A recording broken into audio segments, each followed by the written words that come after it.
লঙ্কা premier লিগে বাংলাদেশের দুই তারকার মুখোমুখি লড়াই। আগের ম্যাচে মাত্র ১৭ বলে ১০ রান করলেও এবার ব্যাটিং অর্ডারে প্রমোশন পেলেন মেহেদী হাসান মিরাজ। অন্যদিকে বল হাতে দুর্দান্ত প্রত্যাবর্তন করলেন পেসার হাসান মাহমুদ। চলুন জেনে নেওয়া যাক পুরো প্রতিবেদন। লঙ্কা প্রিমিয়ার লিগ ২০২৪-এর তৃতীয় ম্যাচে গল গ্যালান্টসের হয়ে মাঠে নামেন বাংলাদেশের অলরাউন্ডার মেহেদী হাসান মিরাজ। আগের ম্যাচে ১৭ বলে ১০ রান করলেও এবার তাকে ব্যাটিং অর্ডারে আরও ওপরে নামানো হয়। দলের টিম ম্যানেজমেন্ট তার ব্যাটিং সামর্থ্যের ওপর আস্থা রেখেই এই সিদ্ধান্ত নিয়েছে। প্রতিপক্ষ কলম্বো ক্যাপসের হয়ে খেলেছেন আরেক বাংলাদেশি পেসার হাসান মাহমুদ। নতুন বল হাতে তিনি দারুণ নিয়ন্ত্রিত বোলিং করেন এবং গুরুত্বপূর্ণ উইকেট তুলে নিয়ে দলের হয়ে ম্যাচে প্রভাব ফেলেন। তার এই পারফরমেন্স সাম্প্রতিক সময়ের অন্যতম সেরা ক্যামব্যাক হিসেবে বিবেচিত হচ্ছে। মিরাজ ব্যাট হাতে ছোট কিন্তু কার্যকর একটি ইনিংস খেলেন।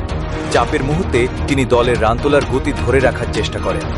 অন্যদিকে হাসান মাহমুদের গতিময় বোলিং ম্যাচে আলাদা উত্তেজনা তৈরি করে। দুই বাংলাদেশি ক্রিকেটারের এই লড়াই ছিল ম্যাচের অন্যতম আকর্ষণ। লঙ্কা প্রিমিয়ার লিগে বাংলাদেশি ক্রিকেটারদের উপস্থিতি ভক্তদের জন্য বড় আনন্দের খবর।